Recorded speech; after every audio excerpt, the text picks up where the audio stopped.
Good afternoon, everyone, and welcome, welcome, welcome. It is Tuesday and it is 3 p.m. ET, and that means you have found us at a special edition, a super special edition of Crime Time. I am your host, Hank Phillippi Ryan, the author of 13 novels of suspense. The newest one, Her Perfect Life, is now nominated for the Agatha for Best Novel of the Year. So that is great, and thank you very much. Today we have, I said it was super special. Today we have the just glorious honor of talking with the fantastic Lisa Scottoline, whose brand new What Happened to the Bennetts is out now in an absolute blaze of glory. Look at the people already arriving. Here's Sherry and Shannon and Pamela saying, hello, hello, hello, hello. Everyone is here and gathering. Sherry is saying, Lisa, I love all your books. Of course Aw. you do. That is amazing. Lisa, this book, welcome. This book is astonishing. Let me tell you all something really, really quickly. People magazine says Scottellini just keeps ratcheting up the pressure in what may be her most emotionally intense nail biter to date. People magazine, tell us all about it. Pretty incredible. Hank, thank you so much for having me. Thanks to A Mighty Blaze, which we love. Thanks to everybody for being here.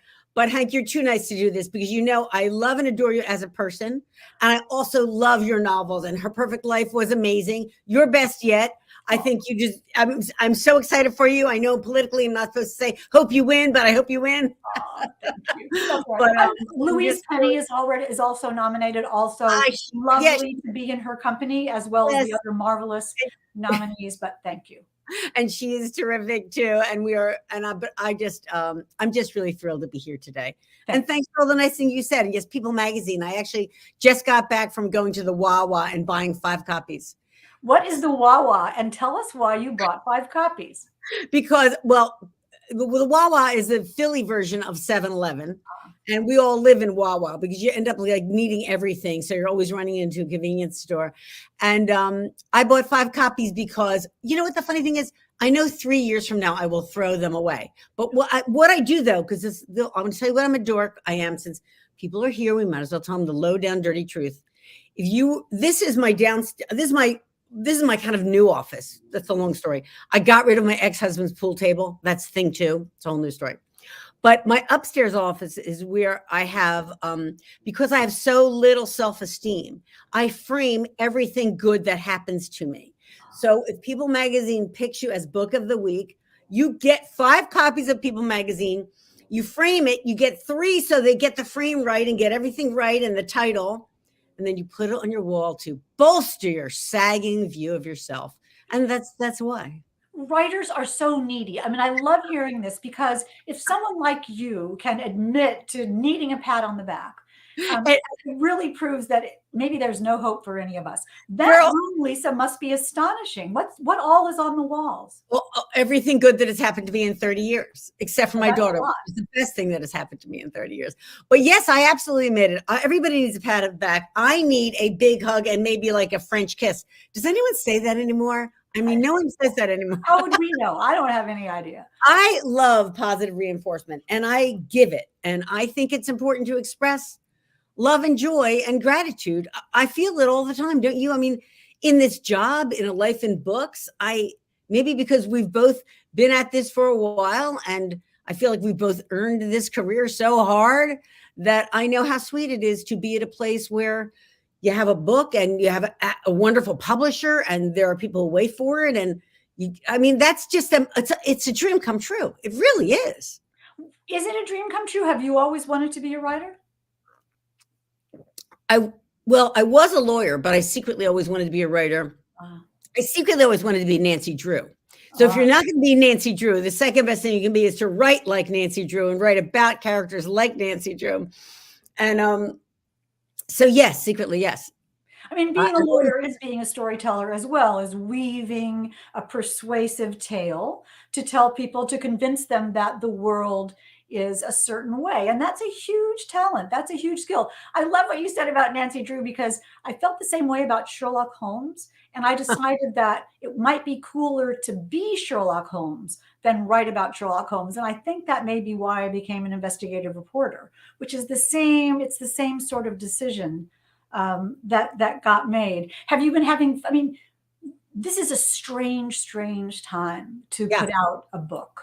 Right. Has it affected you at all? I mean, people are clamoring about this book. I've heard every single one of my pals is holding this book up. I'll do it myself. Holding this book up on social media saying, love, love, love, love, love, best ever. Well, I think it's so interesting that you brought up that you are an investigative reporter, and now you also write. And I think vis-a-vis your question about how does that affect what happened to the Bennetts? I think it did in spades, because what happened to the Bennetts, the story in short is a family coming home from a kid's field hockey game. Horribly, they're carjacked. It goes terribly wrong, and they find themselves in federal witness protection. I'm not going to tell you.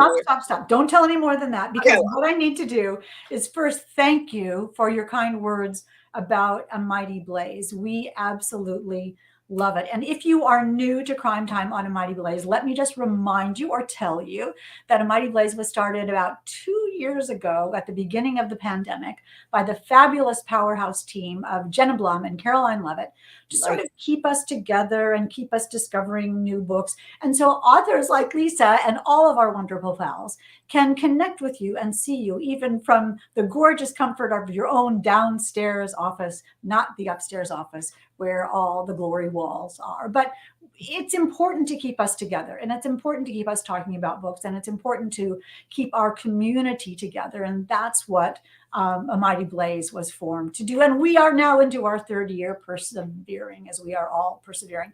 And quickly, speaking of persevering, let me just take 10 seconds to send out all of our, joy and best wishes and hopes for the people of Ukraine who are having an absolutely horrendous and hideous and terrifying time, unbelievable time.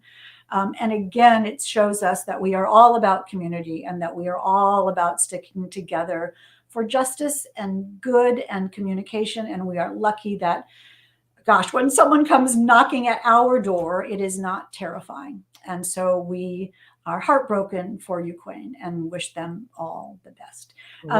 Speaking of wishing all the best, Lisa Scottoline, and I'm going to take 10 more seconds. So all of you who may not know her, well, that's nobody, but I'm going to do this anyway. I'm going to read you her bio, and then we'll get to questions about her new book, What Happened to the Bennetts, which she is generously giving away a copy of today. So leave a comment in the comments. Where else would you leave them? And you will be entered to win in the Wheel of Fun at the end. And I'll show you what that is too. A copy of What Happened to the Bennetts. I see all the hearts. The hearts are Judy is here, and Bozania is here, and Brenda and Sherry and Liz. Oh my golly. Judy's saying, I'm new to A Mighty Blaze. Lots of fun. Welcome. Nice to see you. Lisa Scottoline. Yes.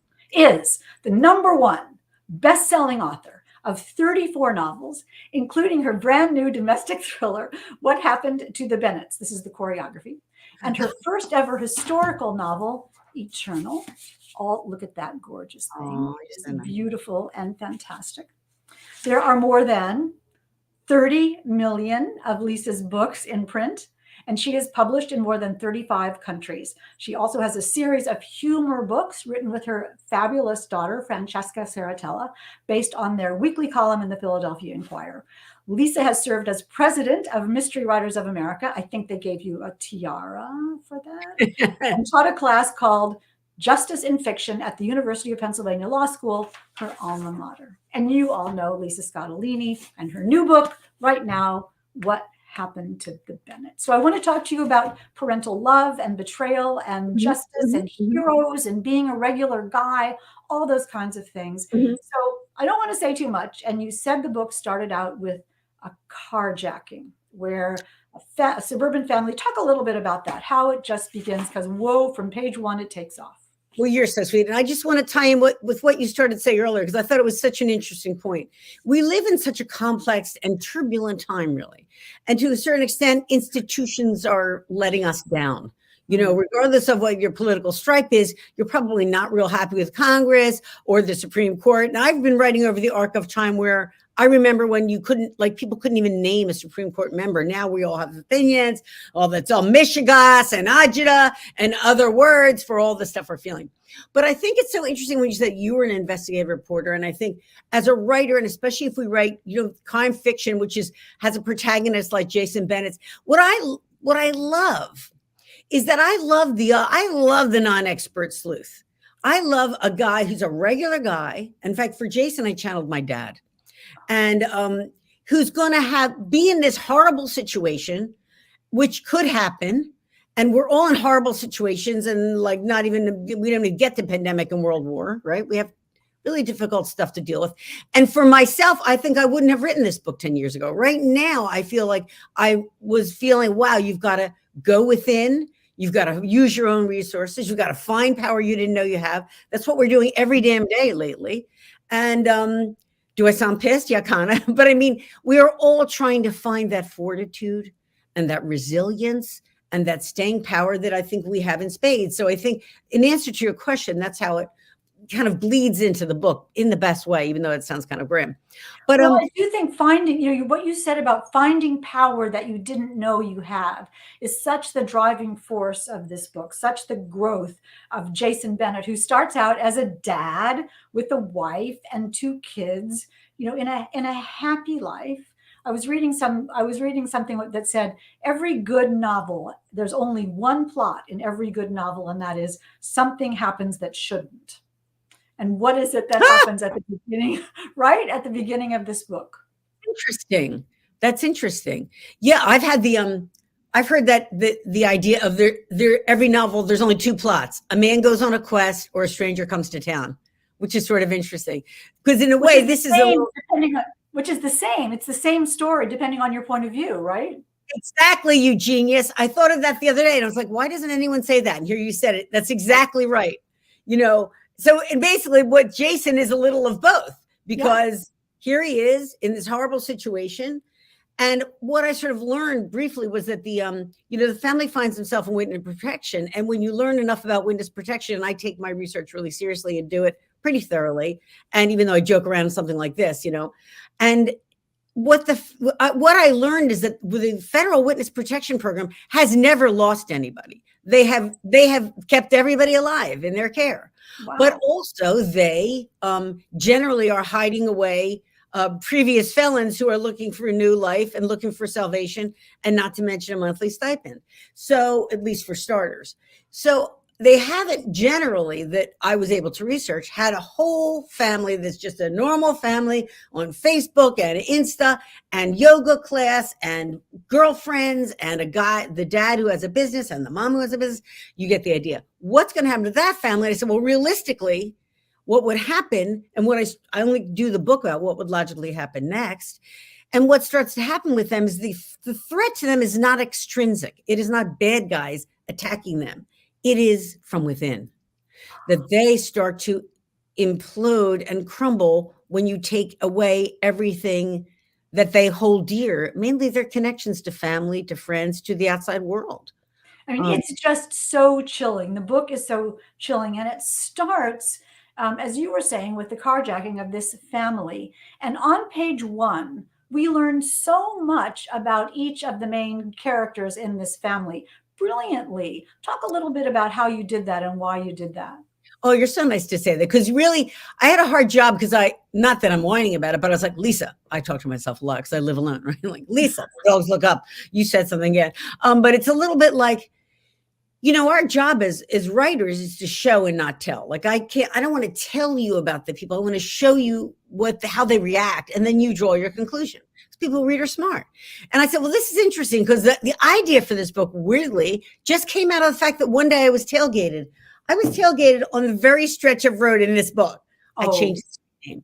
But I was like, damn it, get off my bumper. I hate tailgaters. I couldn't move over. And honestly, I was scared. I was like, what if? What if gives rise to a lot of books? And so here I was. And then I said, well, use that, because how you respond to a tailgater tells something about you. So here's Jason in the car. He's driving. His wife's in the passenger seat and she's on her phone because they've just come from the game and she's posting pictures. And she's like, honey, speed up. I want to get home. She's a little task oriented, a little bit like me. If I get home, I got to do this, X, Y, Z. I got to let the dog out. I got to make sure I answer my email. I got to, and then I go to bed. She's got things to do. And the kids in the back, the girls on the thing talking to all her friends about her dad, making jokes. And the little boy, 13-year-old is going, Dad, come on, race, smoke this guy. He can eat, all this kind of like, but I said to myself, well, who is Jason? Well, Jason, you're trying to really limb out who is a hero. What is powerful? We love superheroes. We love the strongest, smartest, richest guy. What about the guy who isn't?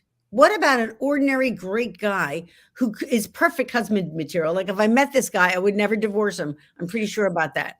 He could be my new ex-husband, but in any event, so he's in the front seat driving as his family is saying, either hurry up, go really, really fast, or let's just get out of here. And what is going through his mind? And this is page 1, you all, of What Happened to the Bennetts. And don't forget to leave a question or a comment because Lisa is giving away a copy of the book. And the rest of you go buy this book instantly because you will love it. So what is going through Jason's mind? He kind of pushes back a little in a nice way because he's a lot like my dad. And my dad was pretty mellow, even though he was terrific and a great father. Because partly you're thinking about what is a father. Jason thinks to himself, I don't want to speed up. I don't want to give the guy a hard time. Jason's a peaceable guy. He's a reasonable guy. He owns a business. It's a court reporting business. He's an elite court reporter. He knows a lot of law. He dropped out of law school. But he says to them, I have a right to go the speed I want, which honestly is what I think when I'm getting tailgated. And not in a right fighter kind of way, but more in a way like, hey, peace, pal. And so he says, I'm kind of a scenic route kind of guy. And I thought that's a good character. At least I was thinking to myself, because you want to see what's going to happen to a scenic route kind of guy. He's not saying I'm weak. He's saying I'm chill. Yeah. So what happens when the worst thing happens or the wrong thing happens to these people? And the institutions begin to not work for him. And in the end, he has to decide, can he step up? If so, how? And will he? And what will he risk? It's interesting, isn't it? Because you think you have your world the way it works, and you think everything is going to go along the same way every day in a process that in a progression that you can expect. And then one thing happens and it knocks the dominoes of your life over. And every decision you make after that might reveal something about you and about the people around you. Absolutely.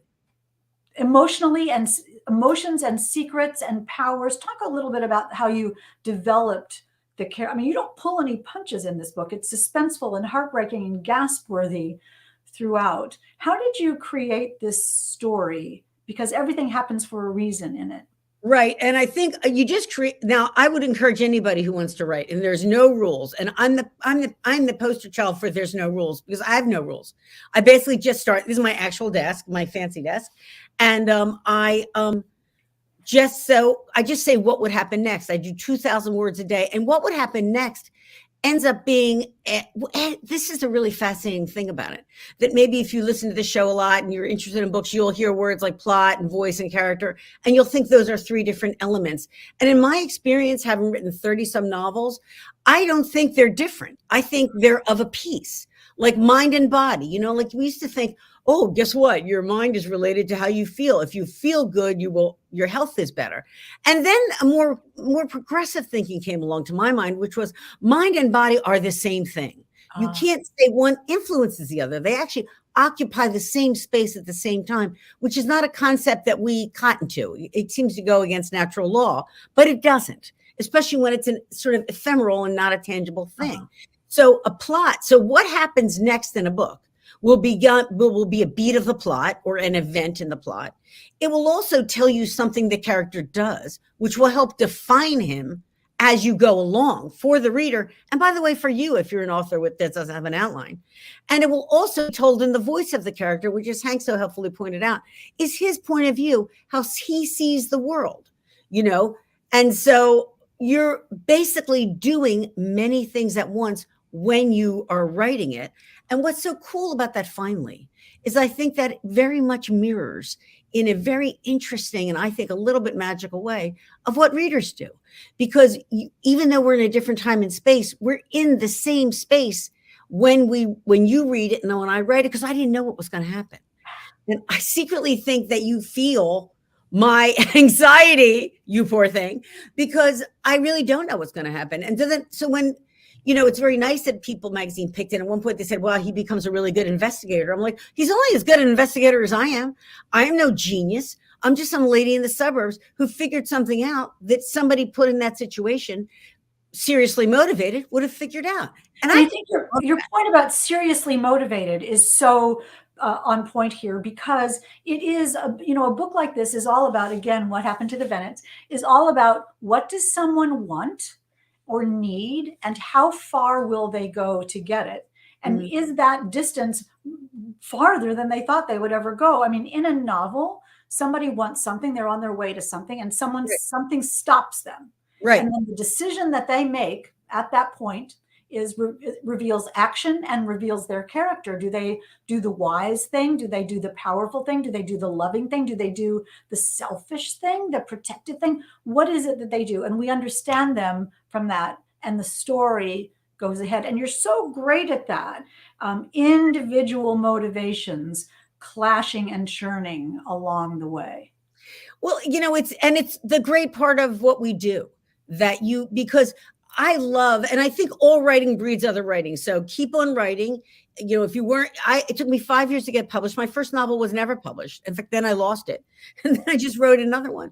And I do think you were kind enough to mention Eternal, which was the first thing I did of historical fiction. Never had done that before.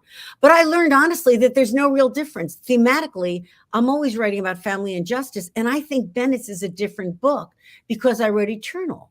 Because there was a little bit more personal history in Eternal of the fictional family and families.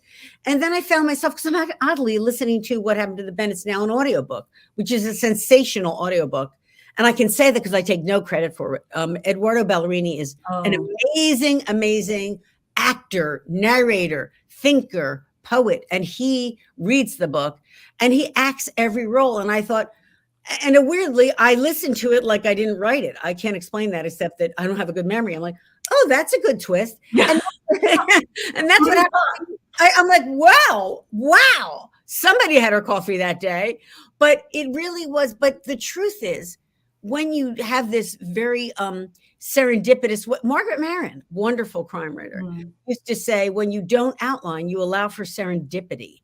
And I thought, oh, I like that because it's better than I'm sick of outlines and I'm going to outline, which is really how I feel. Well, I don't outline at all. Yeah, exactly the same way. And my editor says, can't you write an outline? And I say, no, because how do I know what happens until it happens? And it happens along the way as the people are making the decision. So, it's sort of an emergent design. The story emerges just like life, just like doing an investigative story. We don't know what's going to happen. Exactly. And that's what I love about this Bennett's, because you're in his viewpoint. And so you can only know what he knows. And I like books like that. And I've written others. I mean, Eternal it's a different story, different viewpoints. But I like that. Just like you say, it is like life. So that when he undergoes a crisis, if you take a realistic character and he undergoes a realistic crisis and he figures it out in a way that step by step you can trace and could have done yourself, it ends up being kind of inspiring, if I can say so. It inspires me. Yeah.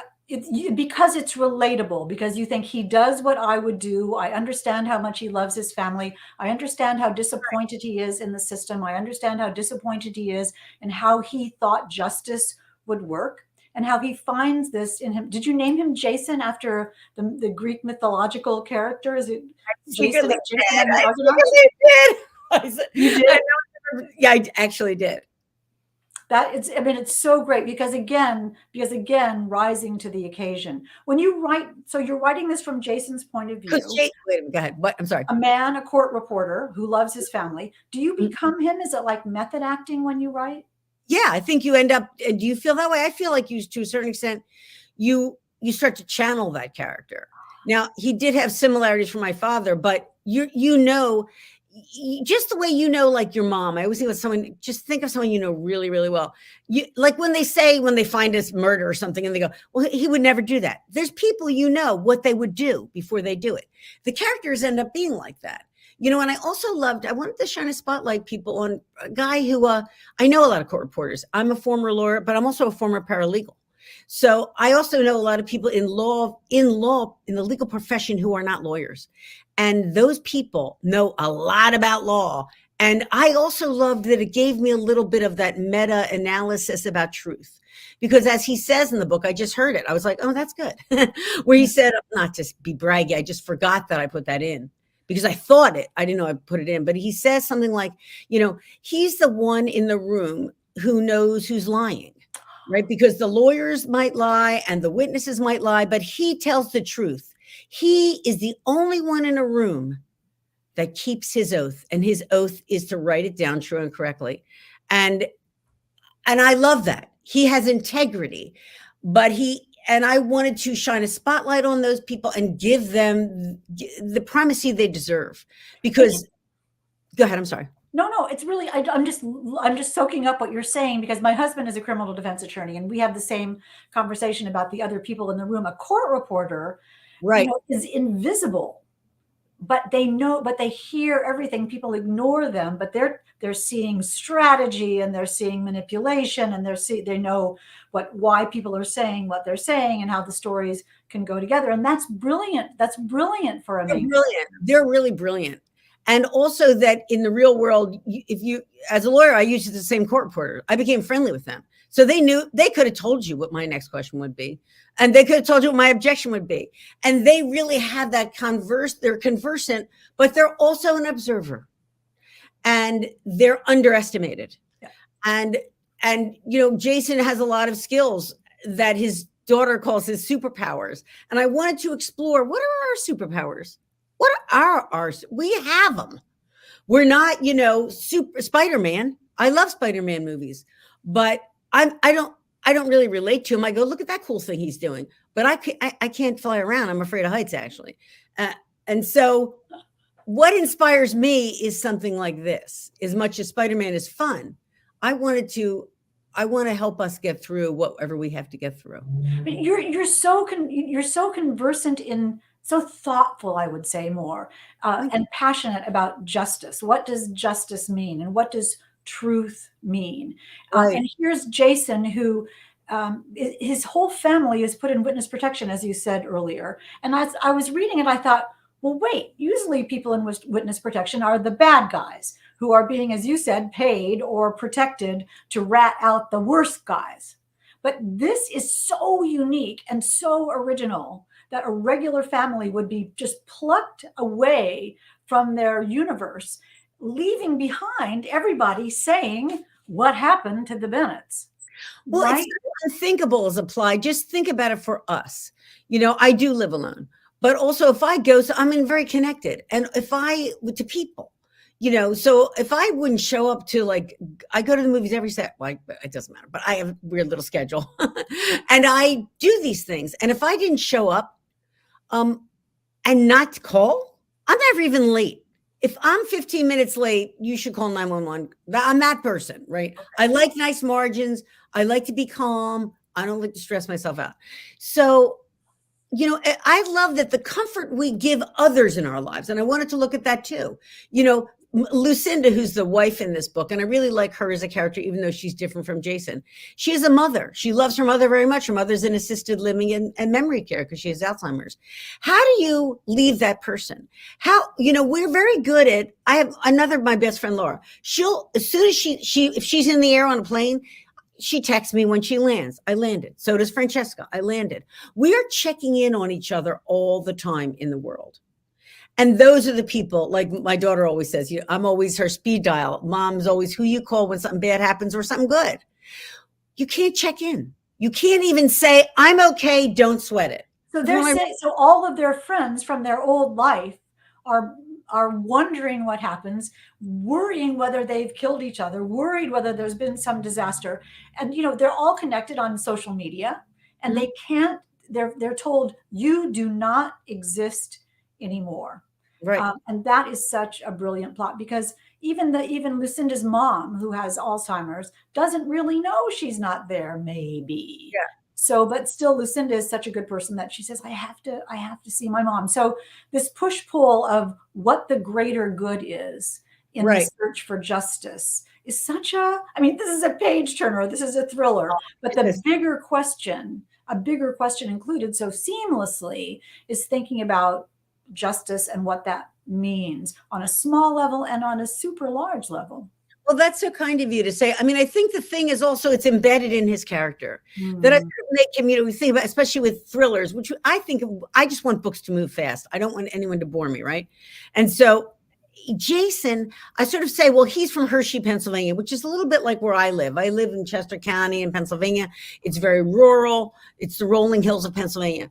But when the Witness Protection Program in the initial phase, there's an application phase, they take him to Delaware, and he's in a beach town in Delaware on a marsh. And so I wanted to intensify. It's really a story about a guy in trouble, and a family in trouble, and to intensify his sense of dislocation, that instead of terra firma underneath his feet, there's marsh, there's tides, there's no solidity anymore. Sometimes there's land and sometimes there's not. And everything's new to him. And it was so fun and kind of cool too, because I researched it and went down to Delaware, which is a lovely part of Delaware. But I went down in the beginning of the pandemic, and it was the time, if you remember, when is nature taking over? Okay, let me tell you, nature was taking over. And where I pictured this is all these houses that are really lovely, but deserted in wintertime, and on the edge of a nature preserve. And I swear to God, there was just chirps I couldn't identify. I know a lot about nature. There were birds I hadn't seen. A blue heron flew overhead, which I put in the book because I was like, it was magnificent. It was a magnificent thing, and angular and gorgeous and graceful, but also powerful. And I was like, I'm having a religious experience with this. No, bird. I hear you. I mean, I know that the book was life-changing, and it is to read it as well, because it makes you think what you would do, what your family would do, how you would react. And speaking of your gorgeous setting, though, that there's a scene in a forest. Is that real? That was another crazy thing I discovered. And this is what I love about research of all kinds. Plus, whenever you're doing research, you don't have to write that day. You're off. But it still counts, so don't feel bad. But one of the things that happens in the salt marshes, and it happened in Delaware, is that salt comes in, unhappily because of climate change, and kills trees in a forest at the root. And so what happens is the trees tend to turn white. All the leaves fall off. They don't really fall over. It takes them a long time to fall over. What happens is they turn white and they get like sticks. And I think I said here, I'll quote myself, but I sound like a jerk. But I mean, I went to a ghost forest. It's called a ghost forest. And you can't get better than that in crime fiction. Like if you don't know what to do with that, you should get fired, honestly. So, I mean, and I'm like, this is great because they have a ghost in their family and they're sort of in a beach town in the winter and it feels like a ghost town. And here's the ghost forest. And I said, I think it looks like lightning strikes. I mean, it looks like bones out of the water. It's the freakiest thing. But I was like, all right, well, what are you going to do with this setting? The setting gives you atmosphere, but you still have to have action, especially in a thriller, because things have to move along. You're not wasting anyone's time. So I hope that the setting in almost every turn in this novel underlined its action and also its emotionality. And that's what you do perfectly in every scene in What Happened to the Bennetts. And I want you, if I look over here, you all, as you know, I'm looking at your comments, and Bozania is saying, this book sounds so exciting, getting to know the author, a must read. And Pamela is saying, ooh, Ghost Forest, wow. It is fast paced, and there are lots of places that people go in this book. Talk to me again briefly, and then we'll take questions. So get ready for your questions and the giveaway, you all. And you get to see the Wheel of Fun. You love that, and I do too. What Happened to the Bennetts is so multi-layered as the title. Talk a little bit about how you picked it, and did you have to fight for that, or was it always that? I didn't have to fight for it. I have a really Putnam is a wonderful publisher, and we talk about title, but I kind of really loved it. Yeah. And because I thought this is either a great title, or, you're like, my daughter and I always play a game if we go shopping, like we're looking at clothes, and she'll hold it up and she'll go pimp or whack. And the idea is it beautiful or is it horrible? And sometimes those things are really close. So like this is either the pimpiest or the wackiest title, but I loved it because you could go, well, every book is what happened to the whatevers. But I'm like, you never see that. And also kind of, I wanted it to be, I wanted it to be not necessarily categorized, because I don't like that. I think there's a lot of people who read my books who don't think they read mysteries or thrillers. Mm-hmm. And I go, I actually never think of myself that way. I think I'm writing really fast-paced stories. I used to think they're really fast-paced stories about women. Now I think they're sometimes about men and a dog somewhere or a cat. So, that's what I think I'm doing. And the title dovetailed because what happens, smash or pass, there you go. And what happens with the title is a little bit that I won't give anything away, but as we live in a world of social media, and even though the Bennetts can't be on it, they can tap into it, and they see that I love vis-a-vis a crime fiction community, true crime enthusiasts, and that's a weird way to put it, but people who follow true crimes and try to solve them, and I love that. It goes back to what you're saying. To a certain extent, everybody can be an investigative reporter, not as professional or have Emmys like you, Hank, but everybody can subpoena documents, or not subpoena, but you look up documents and do research. Put things together, do research. Everybody can. And if you're motivated, if it's your child, if it's your friend, or just a police department isn't getting to it, or let's face it, they have limits to their budgets, more and more people are getting involved in true crime and actually solving crime. So when they start to go, what happened to the Bennetts? And that is the guy's blog. So it kind of dovetailed with the title. So it's what happened to the Bennetts, meaning what happened to the Bennetts? Like, where did they go? And also, what happened to the Bennetts, the family unit? What happened to the Bennetts as a result of this domino falling over? And you were talking about and we'll get to the questions in 1 second, the true crime blogger who thinks they're doing something helpful and thinks they're doing something to help the Bennetts. And we're thinking, no, don't look into this. Don't look for them. Don't do this. Don't do this. So I'm not giving anything away, not at all, about what happened to the Bennetts. You will love this book. You will not be able to put it down. One of the great reviews, I think Kirka said something like, with the starred review, said, start this in the morning, because you will not want to put it down. And I was so happy. So agree. I bet. Let's see the questions. Who has a question? It's question time. Gail says, welcome, Gail. Why do so many lawyers become thriller, suspense, mystery writers? Great question. The short answer is they want to quit, but that's not true. That wasn't true. I only quit because my daughter was born and I was a single mom, so I had to stay. I wanted to stay home with her. But I actually think that it's kind of goes to what we were saying before, in that, the truth is we're all storytellers. At the end of the day, if you're lucky enough, you'll go home and someone will say, how was your day? What happened today? And you'll tell the continuing saga of the coworker who makes you nuts, or the guy at the checkout counter, or the mask or not the mask, or whatever happened. And I just think that people become lawyers because they like to tell a story. If you can tell a story well, you'll end up being a good lawyer, at least a litigator, because essentially what you're doing, which I was, essentially you're standing in front of a jury at some point, and you're going to go, here's a set of facts. These are the facts that matter and the ones that don't. Ignore the ones that don't. Here's the ones that do, and see them my way. And that is essentially all that a novelist is doing. You're going, here's a set of facts. Here's a point of view. That's voice. And here's here's the story. And here's how this person would tell this story. And what makes a cool book, like What Happened to the Bennetts, is that our readers are smart, your readers are smart, and we think, oh, we know what's going on. We believe the story that this person is telling. And then suddenly, but there's you, the author, behind the scenes saying, watch what I'm going to do now. This is not what you expected. And that must be so much fun. That must be so much fun. Who else has a question? Anissa, welcome. How do you stop researching and get to the writing? I know there are so many rabbit holes you can go down and never come back. There's the deadline. Right. Always good. Right. There's that. And also I have, I have stern talking tos. I say to myself, I waste time during the day. I basically start at 9 o'clock and do the 2,000 words and hope that it only takes till 6. But sometimes I get dinner and then I have to come back. But we all have ways to waste time on Twitter. I love Twitter. It's only me on social media, so I do waste some time on social media.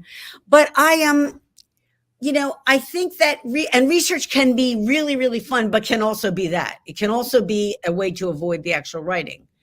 But I think it's worth doing. I don't do it in advance. I only did with Bennett's. I made a phone call in advance because I had to kind of dig around and I found somebody in WITSEC, since I 30 years and 30 books, kind of start to know some people in the FBI, and got some good advice about not advice, got the facts about what would happen in this situation. Where would the family be sent? Is it really true they can't contact anybody? Because honestly, there was a little part of me that couldn't believe it. Yeah. But it's absolutely true. They go, listen, you don't have to be in this program, as he says in the book. This is our rules. If you want our safety, we've never lost anybody. We won't lose you, but you have to do what we say. Well, what adult wants to do what anyone else says anyway? I mean, I spent my whole life not doing it, so I do a little bit of research that ups up, but I try to make sure that it doesn't delay me from starting or avoid my work. And then as needed, if I start to go, I don't know what this part of Delaware looks like, I have to get in the car. And it's so fascinating. It always yields you something. I always say to myself, you always get something out of research that you didn't expect because you didn't know it before. It's like when people say, if you want to learn something, stop talking. Like I'm on Hank show, I'll talk to you guys and it's fun. But really, you learn when you listen. And research is just listening. Oh, we should type that up and keep that forever. Absolutely. You've said so many marvelous things in this interview. I had some of these before. Oh, that's great. I love them so much. They're just small. Anyway, they're small. How bad can that be? Let's have one more. Anna's saying both of you need to get together more often. Yes, we do. We love each other. Catherine, what a really brilliant question. What do you hope readers take from the book? I love that. Well, I really like readers to decide on their own, but I will say that I think everything I write, to a certain extent, will empower you. And I hope that it sort of takes you on this ride, but you understand that you can come out of it and that you can deal with anything that comes your way. Many of us have had things thrown at us that we didn't expect. Life, you really don't know where life will lead you. And you can get through it. And that's what I hope readers take away. Because I don't think it could get worse than what he goes through, but he gets through it. The story of Jason Bennett, the father, and what happened to the Bennetts is profound. It's riveting. It's a page turner. It's absolutely unique. I've never read anything like this, and I absolutely could not put it down. Congratulations, Lisa, on another wonderful novel. You're quite an icon and quite a treasure, and we are so honored. Thank you. Well, that means so much coming from you because I love your novels as well. And my God, that's just lovely of you to say. Well, I hope you'll have time when this is over to look at the comments because there's cheers and applause, and Sully is here, and Shannon is here, and Sherry is here, and everybody is here. Brenda is loving you and applauding you and giving you standing. I know. I see some. I love Lisa's candy fuel. Yes, yes, yes. I love it too. Let's spin the wheel of fun, you all. This is Lisa's first time for the wheel of fun, and see who wins a copy of What Happened to the Bennetts. Here we go, and where it stops, nobody knows. This is adorable. This is all Margaret Pinard behind the scenes has figured out how this is going to work. And oh my God! Yay! Do you know Casey? My Twitter buddy. Oh, that's great. Casey is a wonderful author working on her book as well. So this will be fantastic. Lisa, congratulations again. Thank you for being with us. I hope you will come back for your next book and tell us all your plans and your glories. And long may your room of accolades grow and grow and grow. I want to say thank you, and thank you not only from me, but for all you do. I don't think there is anyone, not anyone in the crime fiction community that does as much for other authors as you. And that is just a statement of fact, girl. And I am so grateful to you. And I know still, with your schedule to find the time to do all you do, I just hope that everybody really appreciates you. I know that everybody does, but I want them to understand that you are just really amazing and you stand out above all of us. And I appreciate it so much. My mascara is about to run. Thank you so much for your Love incredibly you, honey. words. Thank you, Love everyone, for being here. And I want to keep you here for 2 seconds to Okay. tell you all who are listening that in about 15 minutes, go get a cup of coffee, go get a cup of tea, go get some M&Ms. That would be good, because we are going to talk to Jilly McMillan at 4 o'clock today, coming to us from the UK with this amazing book that says 3 couples, 2 bodies, 1 secret. And you ain't heard nothing yet. So come back in 15 minutes for Jilly McMillan. And remember, thank you, Lisa. And remember, tell Francesca we said hi. Tell Laura we said hi. And remember, you all, it's always safe inside a book. And we will see you in 15 minutes.